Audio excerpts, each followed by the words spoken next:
Bonjour, bienvenue sur Soft Learning.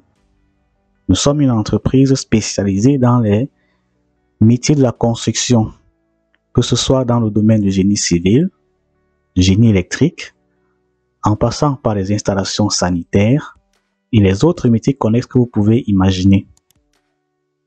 Dans cette vidéo et dans celles qui vont suivre, nous allons vous parler des installations électriques. Avant de continuer cette vidéo, nous voulons vous informer du lancement de notre prochain séminaire de formation en ligne et en présentiel intitulé Modélisation et production des plans de coffrage sur Revit 2023. Lors de cette formation, nous verrons comment on produit des plans d'exécution à partir des plans DWG de l'architecte, mais aussi d'une maquette d'architecture. Le séminaire débute le 15 juillet 2023 et nous n'avons que 10 places de disponibles pour la formation. Nous vous donnons rendez-vous dans la description de cette vidéo pour plus de détails. Les liens de réservation sont dans cette description. Alors, soyez des nôtres. Qu'elles soient à usage résidentiel, commercial et même industriel. C'est quoi une installation électrique?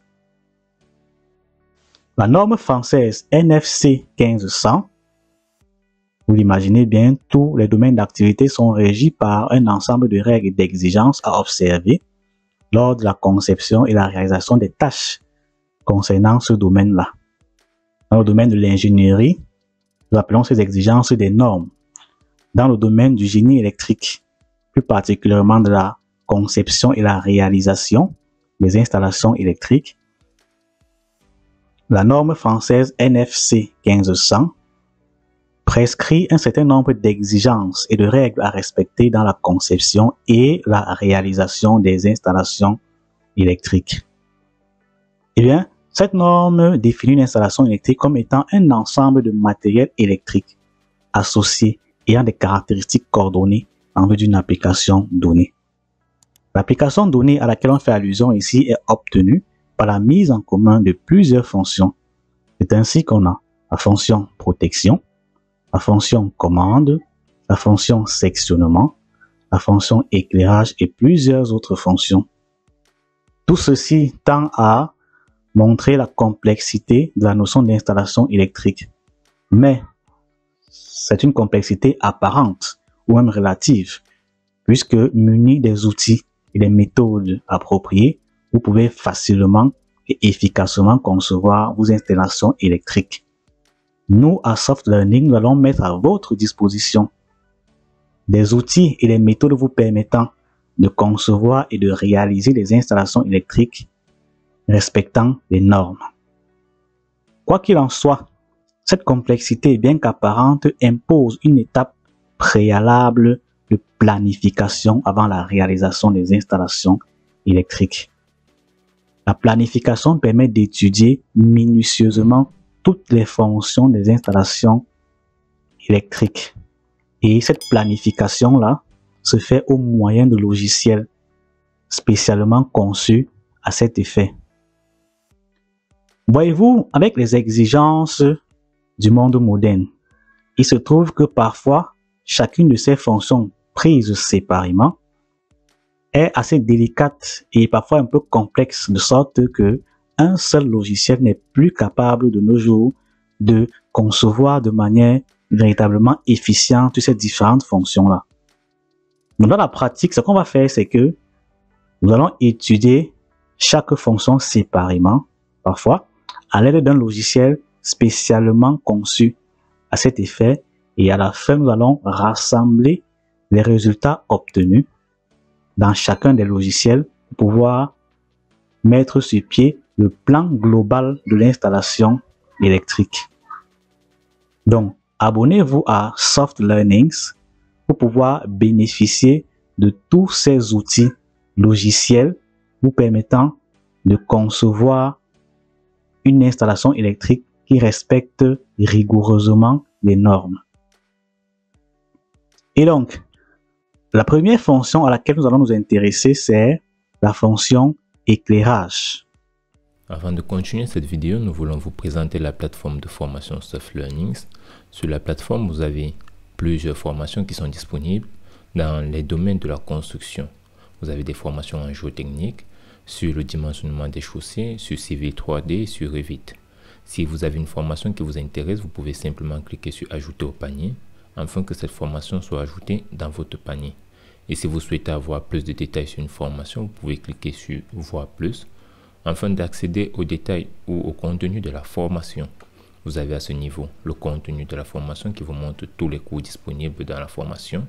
Vous avez la description de la formation qui vous donne tout en détail ce qui concerne la formation. Vous avez la zone outils et applications pour les différents outils qui seront nécessaires dans la formation. Vous avez la possibilité à la fin de cette formation d'obtenir une attestation si vous le souhaitez. Et lorsque vous êtes satisfait, vous pouvez simplement cliquer sur ajouter au panier. Une fois que votre formation est ajoutée au panier, vous pouvez aller dans votre panier afin de régler votre facture. Pour cela, vous allez avoir toutes les formations que vous avez prises et là, vous allez cocher simplement accepter les conditions générales. On va procéder au paiement. Une fois que vous procédez au paiement, vous avez plusieurs options qui sont disponibles. Vous avez la possibilité d'avoir une option de 3 mois, de 6 mois ou de 12 mois. En vous montrant les économies que vous pourriez faire.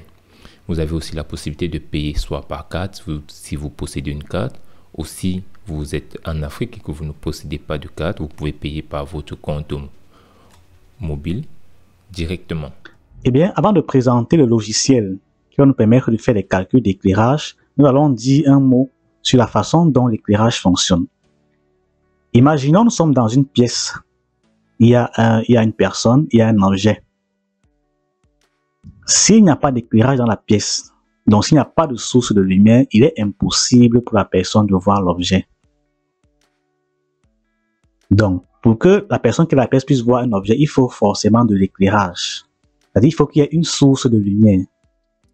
Et dès que la source de lumière sera connectée, ce qui va se passer, c'est que cette source-là va envoyer des rayons lumineux en direction de l'objet. Et l'objet à son tour va réfléchir, mais renvoyer une partie de la lumière reçue en direction de l'œil. C'est en ce moment-là que nous pourrons voir l'objet qui est dans la pièce. Cette manière de fonctionner présente au moins deux problèmes. Premier problème, c'est le problème de l'éclairage suffisant. Parce que, voyez-vous, si l'éclairage n'est pas suffisant, vous allez peut-être voir l'objet, mais vous ne pourrez pas le distinguer de manière précise. Premier problème, donc, problème de l'éclairage suffisant. Deuxième problème de la répartition de la lumière. Eh bien, dans une pièce, il y a plusieurs objets qui sont répartis dans l'espace.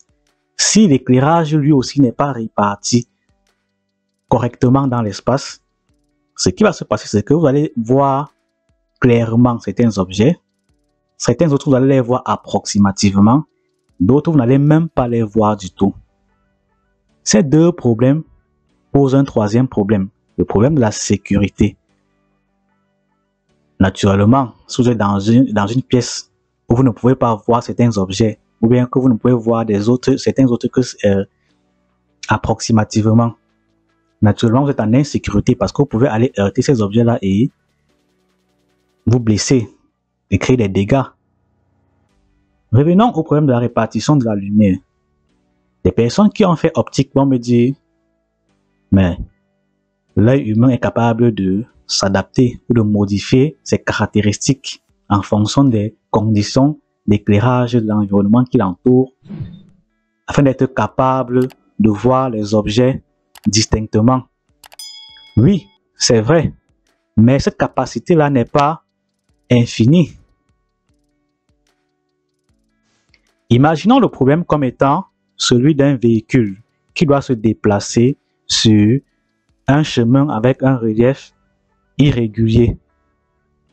Eh bien, nous avons le chemin devant nous, nous avons un chemin rectiligne, un chemin qui est la côte où il faut monter, un autre chemin qui est rectiligne, un autre chemin qui est la côte où il faut descendre. Ce qui va se passer, c'est que le conducteur, à chaque fois, va adapter le régime de fonctionnement du véhicule pour qu'il puisse mieux se déplacer sur ces différents tronçons dans lesquels il est en train de s'engager. Voilà. Si ces manœuvres sont respectées, si ces manœuvres sont réalisées trop souvent, ce qui va se passer, c'est que à la fin, le conducteur va être fatigué. Le moteur aussi va s'user rapidement avec le temps, puisque trop souvent sollicité et amené à fonctionner de manière irrégulière. Ramenons le problème à celui d'une personne qui est dans une pièce. Si une personne qui est dans une pièce travaille avec un éclairage mal conçu, à la fin de la journée, il aura mal à la tête et il sera fatigué. Et s'il travaille pendant très longtemps dans ces conditions-là, il n'aura pas d'autre choix que de prendre un rendez-vous chez un ophtalmologue parce que sa vision va se retrouver très fortement amoindrie. Les exigences donc pour un ingénieur éclairagiste sera de satisfaire deux conditions. Première condition, éclairage suffisant. Deuxième condition, répartition de la lumière. L'avantage de satisfaire ces deux conditions-là, c'est quoi? C'est que première chose, nous allons garantir la sécurité et la santé pour les personnes qui travaillent dans un environnement donné. Et deuxième chose, c'est que la productivité et la précision seront accrues. Tout ceci indique clairement que la fonction éclairage dans un bâtiment ne doit pas être conçue avec désinvolture. Il faut confier la conception de cette fonction-là à des personnes qui ont des outils et des méthodes appropriées afin de concevoir une installation électrique qui va respecter rigoureusement les normes. Le logiciel que nous allons utiliser dans nos calculs d'éclairage, c'est le logiciel Dialux. C'est un logiciel qui est gratuit. C'est déjà une bonne nouvelle. Donc, vous pouvez vous rendre sur la page dont l'adresse est en lien là, en bas de page. Vous allez pouvoir télécharger le logiciel gratuitement. Et dans la prochaine vidéo, nous allons voir comment installer le logiciel. Ça aussi, c'est facile. Nous allons faire une présentation du logiciel à travers ses différents menus, ses différentes fonctionnalités. Donc, abonnez-vous à la page Dialux et rendez-vous dans les prochaines vidéos.